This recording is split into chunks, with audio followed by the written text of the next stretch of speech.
Good morning all of you. Today is our lecture number 18 of geometric progression.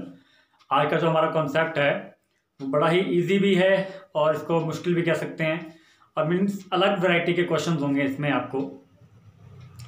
आपके दो result use करेंगे हम, और दोनों रिजल्ट मीन्स एपी जीपी आपको कंबाइंड होगा इसमें क्वेश्चंस में। फर्स्ट रिजल्ट जो आपके पास है, अगर A comma B comma C means तीन टर्म्स आपके पास एपी में दे रखी हैं तो क्या होगा, then 2b is equal to a plus c, and 2b is equal to a plus c means twice of middle term is equal to sum of extreme terms. Clear? अब ये कैसे बनता है? ये बनता है अगर a और b और c आपकी अगर AP में है, मीन्स इनके AP मीन्स इनके बीच का जो कॉमन डिफरेंस है वो सेम होगा, मतलब T2 माइनस T1 किसके बराबर होगा, T3 माइनस T2 के। यही होगा, T2 माइनस T1 किसके बराबर होगा, T3 माइनस T2 के। यहां से निकालेंगे हम ये इक्वेशन। अब b minus A equal to C minus B. अब मैं क्या करूंगा, b वाली टर्म्स एक तरफ कर दूंगा और विदाउट b वाली एक तरफ, मीन्स b, ये वाला b शिफ्ट होके कहाँ आ गया आपका लेफ्ट हैंड साइड पे और पॉजिटिव हो गया, और ये a आपका राइट हैंड साइड जाएगा जो कि वहां जाके पॉजिटिव हो जाएगा, मतलब b plus p that is your 2b equal to a plus c। Is that clear? तो हमने 2b equal to a plus C कैसे निकाला, ये मैंने आपको बता दिया। अगर तीन टर्म्स आपके पास एपी में है तो middle one, twice of middle one term is equal to sum of extreme. Extreme मतलब जो उसके साइड में टर्म्स है। क्लियर? अगर थ्री टर्म्स इन एपी है। उसी तरह अगर तीन टर्म्स मेरे पास जीपी में है, if a comma b comma c are in GP, then we can say that b square is equal to a into C. b square is equal to a into C means हम ये result use करेंगे। अब ये result कैसे बनता है, अगर कोई तीन टर्म्स आपके पास जीपी में है, ठीक है, देन क्या होता है, जीपी कॉमन रेशो क्या होती है, सेम होती है। Common ratio means b upon a is equal to c upon b, means T2 upon T1 is equal to क्या होना चाहिए, T3 अपॉन T2 के। वो वाला मैंने कॉमन रेशो का फॉर्मूला यूज किया। उसके बाद b और b को क्रॉस मल्टीप्लाई कर दीजिए, b स्क्वायर हो जाएगा, और a इंटू सी करेंगे तो ac आ जाएगा। क्लियर? तो याद रखिए, अगर तीन टर्म्स आपके पास AP में है, then we have 2b is equal to a plus c, mean twice of middle term is equal to sum of extremes terms. ठीक है? उसी तरह अगर तीन टर्म्स आपके पास जीपी में है, if a comma b comma c are in GP, then we can say that square of middle term is equal to product of extreme terms. Extreme मतलब साइड वाली terms. Clear? Is that clear to all of you? Please note down कर लीजिए इसको। Okay, now अब हम इसी से related questions करेंगे। आप इनको बस अपने माइंड में रखिए कि अगर तीन टर्म्स एपी में है तो क्या लेंगे, और तीन टर्म्स जीपी में है तो हम क्या फॉर्मूला पुट करेंगे, या क्या हमारे पास सिचुएशन आएगी। चलिए क्वेश्चन स्टार्ट करते हैं फ्रॉम द क्वेश्चन नंबर 1।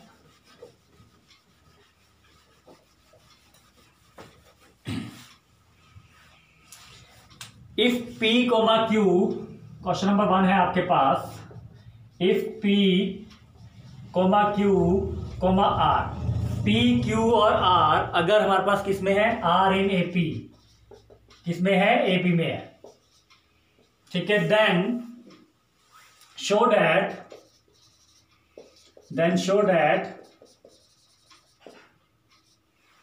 हमें शो क्या करना है कि Pth Qth एंड Rth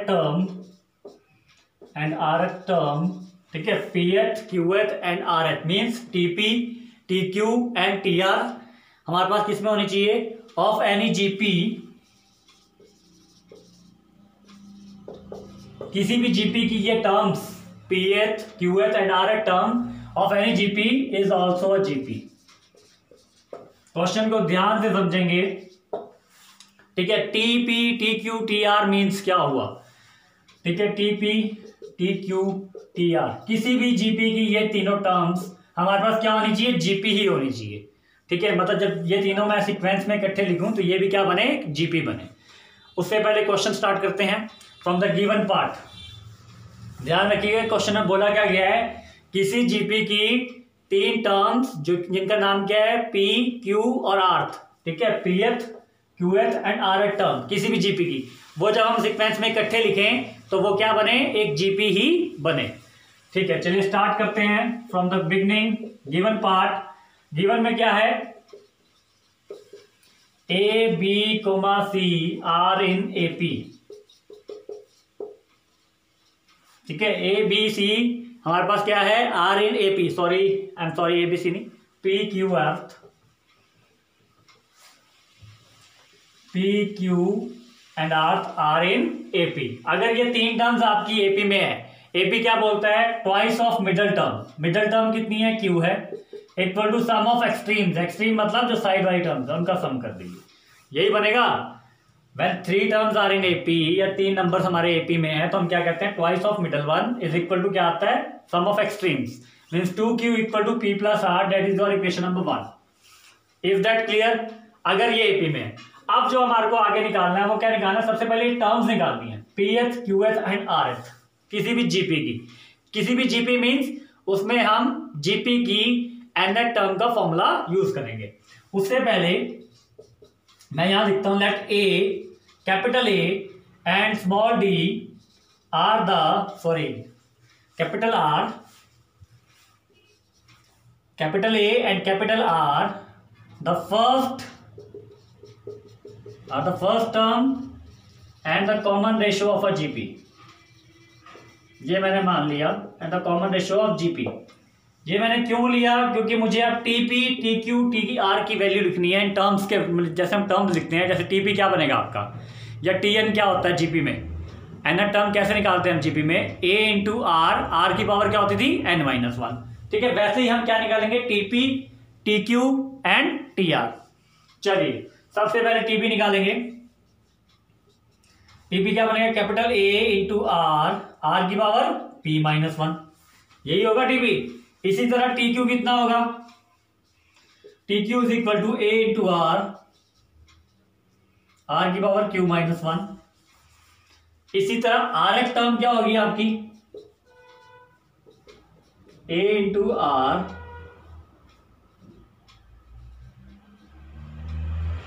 ठीक है। ये तीन टर्म्स आपकी हैं किसी जीपी की। ठीक है, अब ये तीनों बतानी है कि जब हम इनको सीक्वेंस में लिखेंगे तो हमें क्या बताना है कि ये तीनों किस में आ रही है, जीपी में ही आ रही है। ठीक है, टीपी, टीक्यू, टीआर लिखने के बाद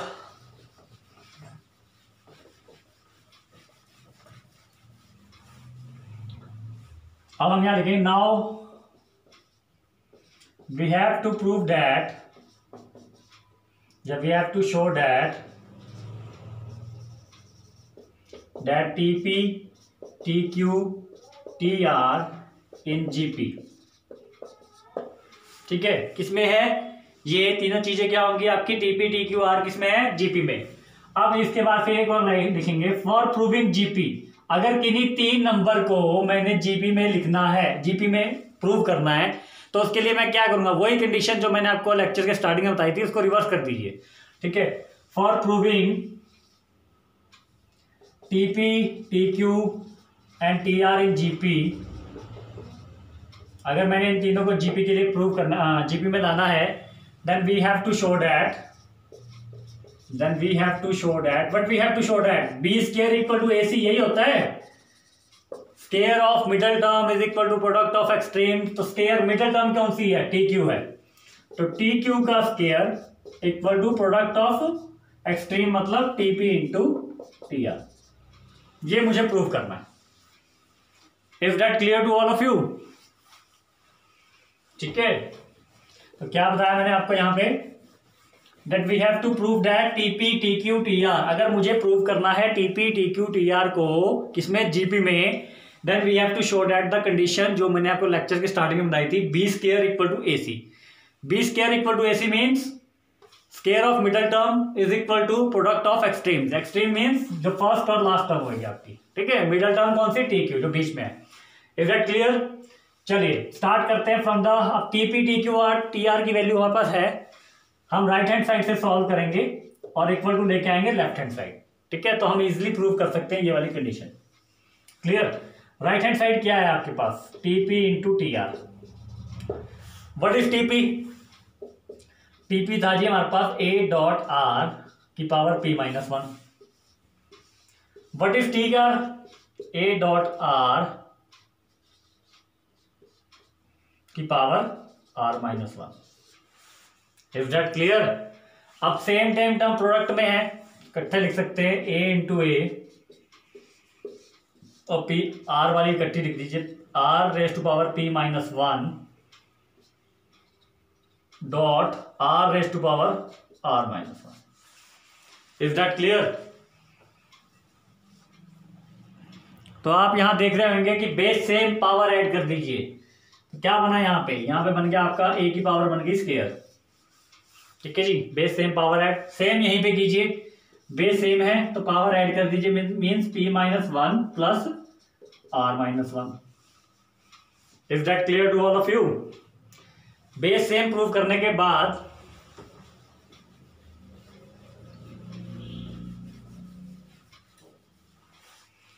इक्वेशन क्या थी हमारे पास? एक इक्वेशन थी, इक्वेशन नंबर 1 जो थी हमारे पास 2q equal to p plus r, यही थी equation number 1, 2q equal to p plus r।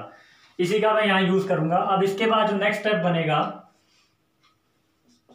tp dot T R is equal to क्या बन रहा है आपके पास, ए स्क्वायर और r की पावर बनी p प्लस क्यू, दोनों variable sorry p plus r।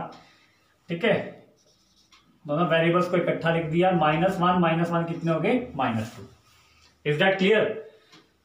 अब ए स्क्वायर वैसे लिखा, p प्लस आर किसके बराबर था from equation number 1, p plus r बराबर है किसके, 2q के, तो r की कैपिटल R की पावर बन गई 2q माइनस 2। किसका यूज किया मैंने, इक्वेशन 1 का, from equation number 1। Is that clear to all of you? Now मेरे को लेके क्या आना है, टीपी का स्क्वायर, सॉरी टीक्यू का स्क्वायर। अब यहां देखिए a की पावर 2 है, यहां पे भी r के साथ एक पावर एक्स्ट्रा और आ रही है 2, मीन्स 2 कॉमन ले दिया जो r की पावर में था। r की जो पावर है, कैपिटल R की जो पावर है उसमें से मैंने 2 कॉमन ले दिया। अब क्या मैं इसको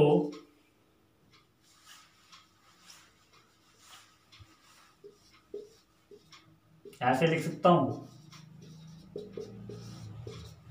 लिख सकता हूं ना, a की पावर 2 को मैंने बाहर लिख दिया होल ब्रैकेट के बाहर, और यहां पे क्या किया, इस 2 को, जैसे हमारे पास एक फॉर्मूला होता था a की power m whole power n, इसको क्या लिखते थे, a की पावर m इंटू n, इसको मैंने रिवर्स फॉर्म में यूज कर दिया। प्रोडक्ट में थी पावर, एक पावर को बाहर लिख दिया, कौन सी पावर को बाहर लिखना है, 2 वाली पावर को, बाकी अंदर आपने q माइनस 1 रख दिया। अब इसके बाद एक और फॉर्मूला आपका यूज होगा जो कि होगा आपके पास, अगर a की पावर m है एंड b की पावर भी m है, a की पावर भी m है, b की पावर भी m है, तो हम इसको कैसे लिख सकते हैं, a इंटू बी की पावर m। ठीक है, उसी तरह मैं इसको लिख दूंगा a इंटू r की पावर q माइनस 1 की पावर m मतलब 2। Is that clear? a dot r capital R की पावर q माइनस 1, और ये क्या है आपके पास, जरा ध्यान से देखिए, ये क्या बन रहा है, term of q means TQ का square which is equal to left hand side. यही थी हमारी left hand side. Is that clear to all of you? तो ध्यान से देखिए, हमने स्टार्टिंग कहां से करी थी, TP डॉट TR से। किससे, TP डॉट TR से। TP की वैल्यू लिखी, TR की वैल्यू की, मल्टीप्लाई किया, वहां से आपके पास a की पावर बन गई 2 और r की power mean base same power add करके आपके पास कितना आ गया था, capital R is equal to p plus small r, small p plus small r minus 2। ठीक है जी, उसके बाद p प्लस r को मैंने क्या पुट किया, 2q from the equation number 1, क्या पुट किया, 2q मीन्स a की पावर 2 इंटू r की power 2q minus 2। After that a की पावर 2 बनी, 2 मैंने यहां से कॉमन ले दिया, बाहर रखा, अंदर क्या बच गया, q माइनस 1। जो ये अंदर आपके पास 2 बचा था अकॉर्डिंग टू द फॉर्मूला, उसको मैंने होल बाहर रख दिया। ठीक है, मीन्स a की पावर 2 होल ब्रैकेट के बाहर और r की पावर q माइनस 1 की whole power 2। Is that clear? दोनों पावर्स को इकट्ठा किया अकॉर्डिंग टू दिस फॉर्मूला। ठीक है, जो भी आपके बेस थे उनको इकट्ठे मल्टीप्लाई में लिख दिया, a डॉट r की power q minus 1 whole power 2, और a इंटू r की पावर q माइनस 1 क्या होता है, that is your term q in a GP means TQ का square which is the left hand side. तो अब क्या हो गया यहाँ हमारे पास, here left hand side is equal to right hand side, hence T Q का स्क्वायर किसके बराबर आ गया, T P dot T R, ये लिखना है आपने लास्ट में, ठीक है। टी क्यू का स्क्वायर इक्वल टू क्या आ गया, T P dot T R. और ये कौन सी कंडीशन होती थी, B square is equal to A C, means which implies T P dot T Q dot T R sorry comma T R in G, किसमें है, जी, ठीक है। कहने का मतलब ये था, अगर मैं पी क्यू एथ टर्म, अगर आपको क्वेश्चन समझ ना आए, मीन्स पी एथ क्यू एथ एंड आर एथ टर्म, अगर मैं इसको लिख दूं थर्ड टर्म, 7 टर्म और 11 टर्म, ठीक है। थर्ड टर्म, 7 टर्म और 11 टर्म क्या है आपके पास, एक जीपी की टर्म्स हैं। क्या ये जीपी में होंगी अगर इनको इकट्ठा लिखी जाए, मीन्स T3, T7, T11, ठीक है, उसके हिसाब से ही क्वेश्चन होगा। मीन्स किसी भी सीक्वेंस की, मान लीजिए ये T1, T2, T3, T4, T5, T6, T7, कोई भी sequence up to so on, मैं इसकी सेकंड टर्म ले लेता हूँ, फिफ्थ टर्म ले लेता हूँ, फिर 8th टर्म ले लेता हूँ। इन तीनों टर्म को अगर मैं सीक्वेंस में लिखूं, T2, T2, T5, T8, क्या ये तीनों टर्म्स एक जीपी बना रही हैं, बस वो मुझे यहाँ चेक करवाना था, क्लियर। बट इसके साथ एक और कंडीशन थी, जो सबसे पहली कंडीशन थी हमारे क्वेश्चन की, कि p q r in AP, ठीक है। मीन्स जो भी आपके नंबर वो 3 नंबर एपी में होंगे, उसी के हिसाब से उन्हीं नंबर्स की जो टर्म होगी वो जीपी में आएगी, किसी भी जीपी की। Is that clear, please note down कर लीजिए।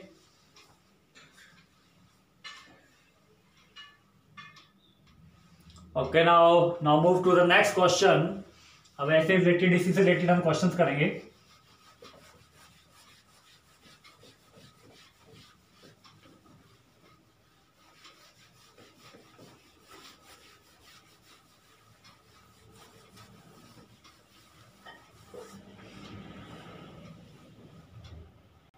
Okay, the next question is, okay, तो देखिए क्वेश्चन क्या है आपके पास, if A comma B comma C किसमें है, आर इन एपी। अगर A comma B comma C क्या है, अगर आपके पास एपी में है, and X comma y comma Z that are in JP, जो किसमें है, सॉरी जीपी में।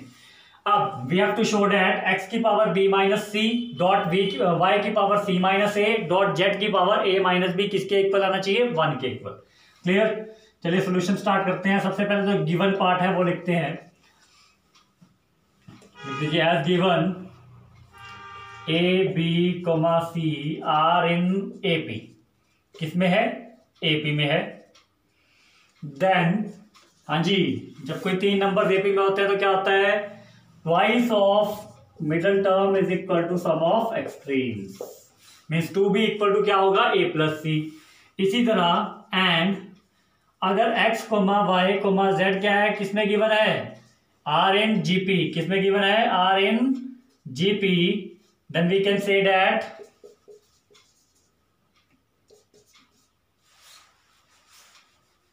मिडल टर्म का स्क्वायर ऑफ मिडल टर्म कितनी है, y का square equal to x product of extreme, means y square equal to x into z. Clear, जो given part था उनमें से हमारे पास 2 इक्वेशंस बनी हैं। क्लियर, अब हम क्या करते हैं, स्टार्ट करते हैं from the left hand side portion. Show करना है आपने कि लेफ्ट हैंड साइड किसके इक्वल आनी चाहिए, राइट हैंड साइड के। राइट हैंड साइड पे तो आपके 1 है, तो उसको तो हम आगे मतलब कुछ भी अप्लाई नहीं कर सकते, बट इसमें कर सकते हैं। लेफ्ट हैंड साइड क्या है, एक्स की पावर बी माइनस सी डॉट वाई की power C minus A dot Z की power A minus B, that is your left hand side. अब हम यहाँ क्या करेंगे, देखिए बाबा वैल्यू क्या गिवन है, एक्स और जेड की वैल्यू तो गिवन नहीं है, बट वाई की वैल्यू गिवन हो सकती है, क्योंकि वाई स्क्वायर किसके बराबर है, एक्स जेड के, ठीक है। तो वाई की वैल्यू क्या हो जाएगी, square root of x z, ठीक है। तो पुट कर देंगे इसको, इज इक्वल टू एक्स की पावर बी माइनस सी, वैसे आ गया, डॉट वाई की जगह क्या डालना है हमने, square root of X. Square root means X की power 1/2 raise to power C minus A dot Z की power A minus B. Is that clear. अब यहां आप लिख देंगे since Y square is equal to X Z which implies y is equal to square root of xz. I'm sorry, यहाँ पे क्या आएगा, x into z। क्लियर। अब x z का मीनिंग क्या होगा, एक्स जेड की पावर कितनी है, स्क्वायर रूट है ना, तो स्क्वायर रूट की मीन्स 1/2 उसकी पावर हो जाएगी। चलिए एक्स की पावर b माइनस सी डॉट अंदर लिखिए एक्स जेड की पावर 1/2 और होल पावर कितनी होगी c minus A dot Z की power a minus b। Is that clear? X की पावर b माइनस सी डॉट एक्स जेड की पावर 1/2 और एक्स जेड की 1/2 की पावर होल पावर कितनी हुई c minus A dot Z की पावर a माइनस b। बढ़ते आगे, यहां पे ये पावर आपकी मल्टीप्लाई हो जाएगी, एक्स जेड की पावर कितनी बन जाएगी c माइनस ए अपॉन 2 डॉट जेड की पावर कितनी हो जाएगी a माइनस b, वो सेम आ रही है। क्लियर? आफ्टर दैट हाँ जी, एक्स जेड की पावर कितनी है c minus A upon 2 is equal to x की पावर b माइनस सी। अब यहाँ किन्हीं दो की पावर प्रोडक्ट में है ना, एक लॉ बताया था मैंने आपको कि ए बी की पावर अगर m हो तो मैं उसको क्या लिख सकता हूँ, a की पावर m इंटू बी की पावर m।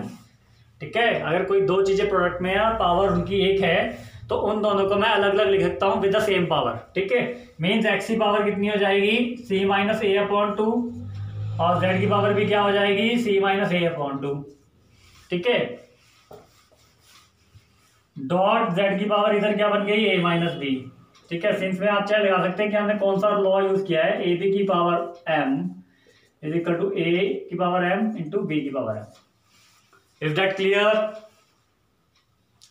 चलिए अब यहां पे एक्स एक्स वाली टर्म्स को इकट्ठा करके देखते हैं। देखिए एक्स एक्स वाली टर्म्स क्या है, बेस सेम तो पावर क्या हो जाती है ऐड। यहाँ पे बेस सेम है एक्स और एक्स का। ठीक है, बेस कितना है एक्स एक्स जहां सेम है, बेस सेम हो जाता है और पावर क्या हो जाती है add, mean B minus C plus C minus ए अपॉन 2। यही होगा, इसके पावर में इसके अपॉन में क्या होगा 1 होगा। क्लियर? उसी तरह जेड में भी यही अप्लाई करेंगे, base same power add mean z की पावर कितनी हो गई c minus A upon 2 plus a minus b upon 1। Is that clear to all of you?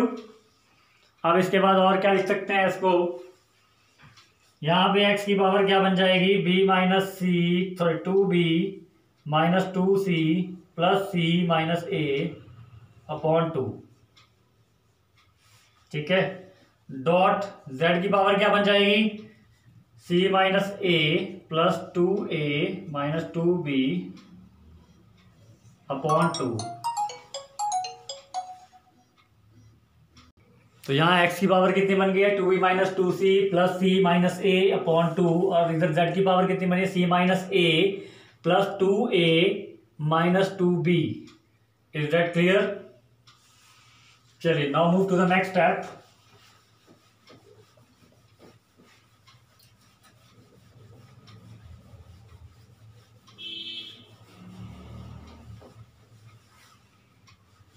तो यहाँ x की पावर कितनी बनी आपके पास, x इक्वल टू x की पावर कितनी बनी 2b माइनस सी माइनस ए अपॉन 2। क्लियर? डॉट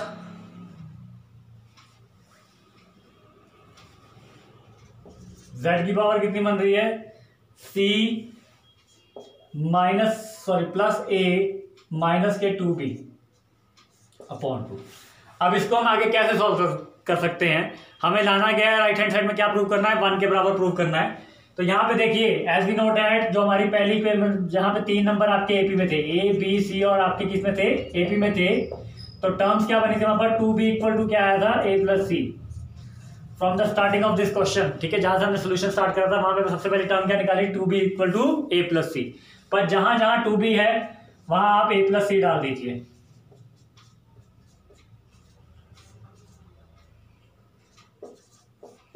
जहां जहां 2b है वहां क्या डाल दीजिए आप a प्लस सी डाल दीजिए। तो यहाँ आप देखेंगे यहाँ पे भी कैंसिल आउट हो जाएगा सब कुछ, तो a की पावर है सॉरी x की पावर आ जाएगी 0 और इधर भी आपकी सारी टर्म्स कैंसिल आउट हो जाएंगी क्योंकि माइनस जब मल्टीप्लाई होगा तो माइनस का a यहाँ बन जाएगा और एक माइनस का c। तो यहाँ पे भी क्या आ जाएगी पावर 0। किसी भी चीज की पावर 0 होती है तो वो किसके बराबर होता है 1 के। That is equal to right hand side. Clear? Right hand side के इक्वल आ चुका है। Left hand side is equal to right hand side and proved. Is that clear? Easy question था बस, जो आपके ABC जो 3 टर्म्स आपकी AP में थी या 3 टर्म्स आपकी GP में थी, ठीक है, मतलब 2 चीज़ें दे रखी थी, उन दोनों से मैंने एक इक्वेशन बनाई। उसके बाद सेकंड टर्म मतलब कि जो GP में था, वहाँ से आया था y² equal to XZ, means y equal to √XZ, वो मैंने लेफ्ट हैंड साइड में पुट करा। आफ्टर दैट, आफ्टर सॉल्वेशन हमारे पास क्या बना, x की पावर ये बनी थी एंड z की पावर ये। क्लियर? तो मैंने जहाँ जहाँ 2b आएगा, इक्वेशन 1 का भी आपका यूज होगा, उनको इक्वेशन 1 और इक्वेशन 2 दे सकते हैं, जो मैंने स्टार्टिंग में निकाली है। 2b equal to a + c, that is your equation number 1, and y² equal to XZ, that is your equation number 2। Clear? Denote कर दीजिएगा उसको। उनको पुट करने के बाद मेरे पास एट लास्ट क्या बचा, x की पावर 0 डॉट z की पावर 0। किसी भी चीज की पावर 0, मतलब किसी भी वेरिएबल की पावर अगर 0 हो तो वो क्या होता है हमारे पास, डेट इज इक्वल टू 1। ठीक है, या किसी भी नंबर की, मीन 2 की पावर 0 वो भी क्या होता है, 1 के बराबर होता है। That is equal to right hand side, hence left hand side equal to right hand side, hence proved. Is that clear to all of you? Please note down कर लीजिए। Okay, now move to the next question. सारे question important है आपके GP level के।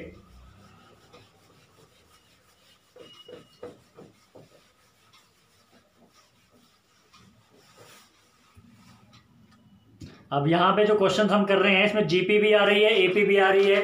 इससे पहले वाले lecture में हमने अर्थमेटिक मीन और ज्योमेट्रिक मीन, जिसमें दोनों क्वेश्चन में रिलेटेड हो, वो वाले क्वेश्चन भी करे थे। नेक्स्ट क्वेश्चन जो हमारा है, डेट इज योर, अगर A, B means if A, B and C, if A, B, C are in GP, किसमें है, GP में है। अगर if A, B, C किसमें है, GP में है, देन प्रूव दैट, ध्यान देंगे इंपॉर्टेंट क्वेश्चन है, then prove that log of A की power n dot log of B की power n log of C की power n are in AP। ये तीनों किसमें आनी चाहिए, AP में। मीन्स गिवन क्या है, जो गिवन है सबसे पहले लिखिए। गिवन है हमारे पास A, B, C किसमें है, आर इन GP। अगर ये GP में होते हैं, then we can, which implies B² equal to क्या होता है, AC। B² किसके बराबर होता है, AC के। टू प्रूफ क्या करना है, ये भी लिख दीजिए। टू प्रूफ हमें करना है log ऑफ A की power n, log of B की power n, log of C की पावर n किसमें होनी चाहिए, आर इन AP। अब याद रखिए, AP के लिए जब 3 टर्म्स हमें किसी AP में प्रूव करनी पड़ती है, तो उसके लिए क्या कंडीशन होती है, मीन्स अगर कोई 3 टर्म हमें AP में बतानी होती है तो क्या होता है, twice of middle one is equal to sum of extremes. ठीक है, ये हमने प्रूव करना है। तो सबसे पहले हम क्या करते हैं, फ्रॉम द गिवन पार्ट, जो हमारा गिवन पार्ट बना था, इसको इक्वेशन 1 लिख दीजिए।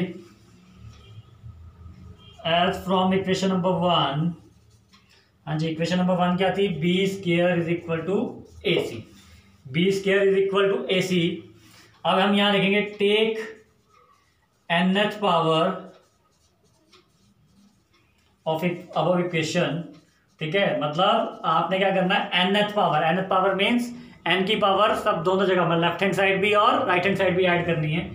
तो हमारे पास क्या बनेगा, वी गेट B की पावर 2 की power n is equal to AC की power 4n। Is that clear? देख लीजिए, B² की power n is equal to AC की पावर n। ठीक है जी, AC की पावर n। अब इसके बाद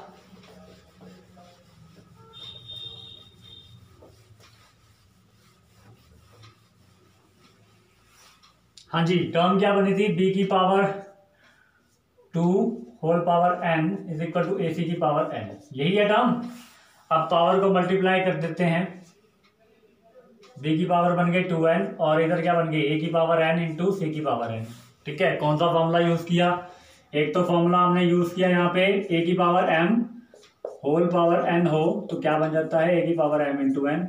एंड अगर AB की पावर m हो तो इसको हम क्या लिख सकते हैं, AM इंटू B की power m। Is that clear? अब इसके बाद ठीक है, यहाँ पे मतलब इस तरह ही है आपके पास। अब क्या करना है हमें, taking log on both side, ठीक है, क्योंकि क्वेश्चन में क्या यूज हो रहा है,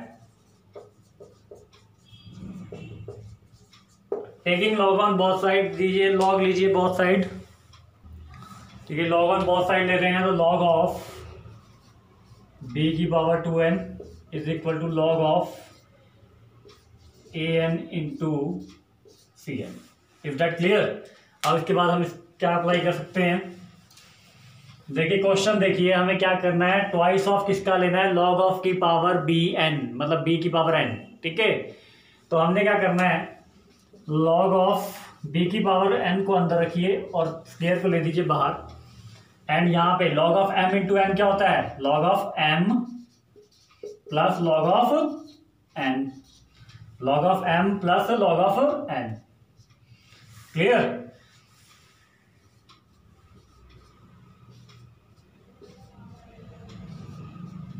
अब यहाँ पे फॉर्मूला लगे, लॉग की पावर अगर m into m, log of m raise to power n हो तो क्या होता है, n आगे आ जाता है, मीन्स 2 आगे आ जाएगा, लॉग ऑफ m। अब यहाँ देखिए क्या बना आपके पास, twice of middle term is equal to sum of extreme, यही आ रहा है, ठीक है। तो हम क्या कह सकते हैं, मतलब ये मिडल टर्म होगी और ये साइड की टर्म्स होगी, which implies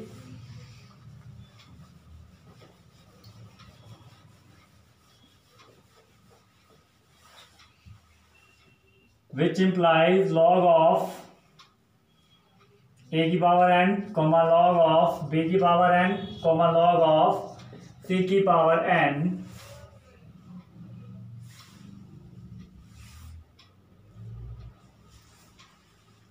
are in AP, are in AP, ठीक है। ध्यान रखिए एपी के लिए क्या होता है, twice of middle term, middle term जो होगी वो आपकी सेंटर में आ जाएगी, ठीक है, और सम ऑफ एक्सट्रीम मतलब फर्स्ट और last term. Is that clear? Which imply log of a की power n, log of b की power n and log of c की power n are in AP. अब इसी तरह आपने एक सेम क्वेश्चन ऐसे ही घर के लिए ले लीजिए अपने होमवर्क के लिए, प्लीज नोट डाउन करिए उस क्वेश्चन को होमवर्क के लिए। If this is the question for your homework, do it yourself. If a comma b comma c are in A P, किसमें है, a comma b comma c किसमें है, are in sorry GP,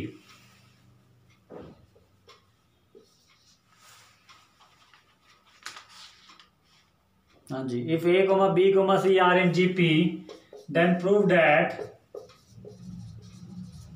क्या हमें prove करना है, 1 upon log of a की power m, sorry log of m to the base a, 1 upon log of m to the base b, 1 upon log of m to the base c are in AP। Clear? Same उसी routine में होगा, B square equal to AC में आपने अब अपना आप देखना है, ये बेस ऐड है यहाँ पे, तो बेस आपने ऐड करना है जब आप लॉग लेंगे। Is that clear to all of you? Please note down कर लीजिए इसको, फिर एक लास्ट क्वेश्चन करते हैं इस लेक्चर का। ओके, अब लास्ट क्वेश्चन है आपका इस लेक्चर का, फिर इसके बाद जीपी का एक लास्ट लेक्चर है, उसके बाद हमारा एपी और जीपी चैप्टर हमारा फिनिश हो जाएगा, एपी जीपी चैप्टर। लीजिए क्वेश्चन है, find the value of k, find k, ठीक है, के की वैल्यू फाइंड करनी है such that k plus 9 comma k minus 6, k plus 9 comma k minus 6 and 4, ठीक है, 3 टर्म्स देंगे, first second third and third term, form 3 conjugative terms, ठीक है। ध्यान देंगे क्या है इसमें, हमें k की वैल्यू फाइंड करनी है और कंडीशन क्या गिवन है कि ये तीनों टर्म्स जो भी हैं, k plus 9, k minus 6 and 4, ये क्या है, 3 कॉन्जुगेटिव, कॉन्जुगेटिव मीन्स लगातार, ठीक है, सीरियल वाइज टर्म है of a GP, of a GP. तो अकॉर्डिंग टू क्वेश्चन आपका क्या बनता है, k + 9, k -6 and 4 are in GP. ठीक है, ये तीनों टर्म्स कॉन्जिक्यूटिव मीन्स लगातार है और किस में है, जीपी में है। अगर ये तीन टर्म्स जीपी में है तो कंडीशन क्या होती है, square of middle term means k -6 middle term का स्क्वायर किसके बराबर होगा, product of first and last term. Clear. तो हमारे पास यहाँ देखिए क्या बनता है, k -6 का स्क्वायर क्या बनता है, k square a square plus b square mean 6 का स्क्वायर कितना बना 36 माइनस 12k इक्वल टू, इसको मल्टीप्लाई कीजिए ये आ जाएगा 4k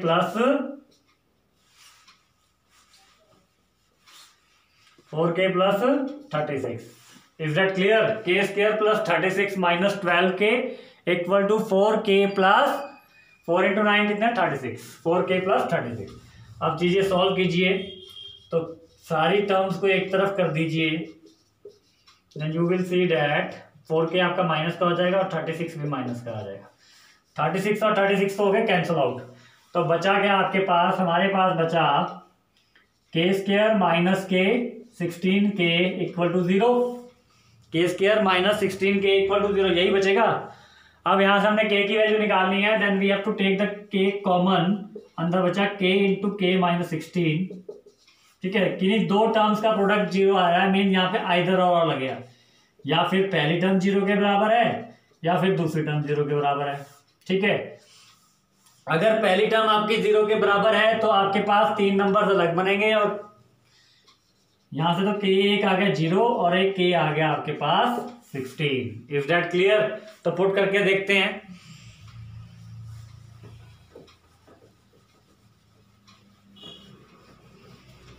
ठीक है, k × k - 16 किसके आ रहा था, इक्वल टू 0 आ रहा था, या फिर k 0 के बराबर होगा या फिर k - 16 0 के बराबर होगा। तो k इक्वल टू 0 एक वैल्यू आ गई और k इक्वल टू 16। अगर k हमारा 0 के बराबर है, when k is equal to 0 that is your case number 1। ठीक है, अगर k 0 के बराबर है तो पुट कीजिए इन टर्म्स में, इफ टर्म्स बनेगी देन द टर्म्स आर, हाँ जी, 0 + 9 - 6 और 4। ठीक है जी, 9 - 6 और 4। ठीक है जी, और अगर k 16 के बराबर है, when k is equal to 16, तो टर्म देखिए क्या बनती है, देन द टर्म्स आर, हाँ जी, 16 + 9 that is your 25, 16 - 6 that is your 10 and 4। ठीक है जी, लगाइए जरा हिसाब कितना बनता है यहाँ पे, 2/5 2/5 ठीक है जी, -6/9 that is your -2/3 and 4/-6 that is also your -2। ठीक है जी, तो आंसर आपके ये दोनों आएंगे। ठीक है, और करके 9, -6, 4 और 25, 10, 4। If that clear to all of you. तो ये था हमारा क्वेश्चन।